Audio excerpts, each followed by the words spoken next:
La saison des pluies a pris du retard, mais la ferme de Béatrice Mwangi à Gilgil, une ville située à 2 heures de la capitale kenyane, est florissante.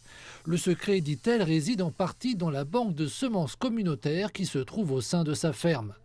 Depuis 6 ans, Béatrice et d'autres agriculteurs locaux conservent et échangent des semences résistantes pour les planter dans leurs exploitations.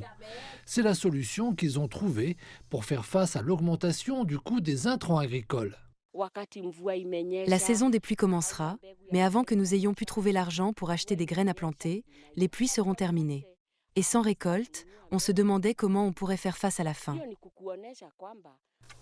C'est alors que le réseau Seed Savers Kenya est intervenu. À Gilgil, le bureau de l'organisation abrite une version plus développée de la banque de semences communautaires. Derrière les conteneurs scellés se cache, selon eux, une mission visant à encourager la biodiversité agricole. Nous avons mené une enquête au sein de la communauté et nous avons constaté que les communautés perdaient les aliments locaux à un rythme alarmant.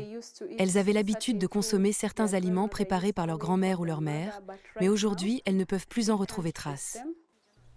Elles se sont donc adressées aux agriculteurs du Kenya. Plus de 400 000 agriculteurs répartis en groupes dans tout le pays ont été formés pour mettre de côté une partie de leurs meilleures semences après la récolte, afin de les tester et de les stocker. Lorsque la saison des semis commence, ils reviennent demander les variétés qu'ils souhaitent.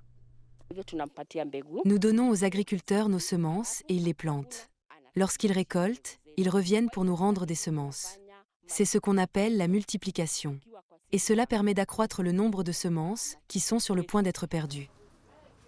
La nutrition s'en trouve également améliorée. Des scientifiques affirment que les semences indigènes sont plus résistantes aux parasites, aux maladies et aux conditions climatiques extrêmes. Les lois kenyanes interdisent toutefois la vente de semences indigènes. Cependant, les experts encouragent la pratique du partage des semences, estimant qu'elle remet le pouvoir entre les mains du public.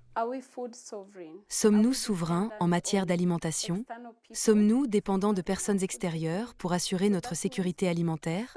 Cela signifie donc statistiquement qu'à l'heure actuelle, nous importons une grande partie de nos semences, ce qui signifie que nous ne sommes pas souverains. La banque de semences de Gilgil peut stocker des semences pendant 30 ans. À la veille de la Journée internationale des femmes, les agriculteurs du groupe Bellacom se sont réunis dans la ville de Gilgil, partageant leurs leçons avec le public. Ils ont cherché à partager leurs produits et leurs connaissances afin d'aider leur communauté à se préparer aux jours de pluie qui se profilent à l'horizon.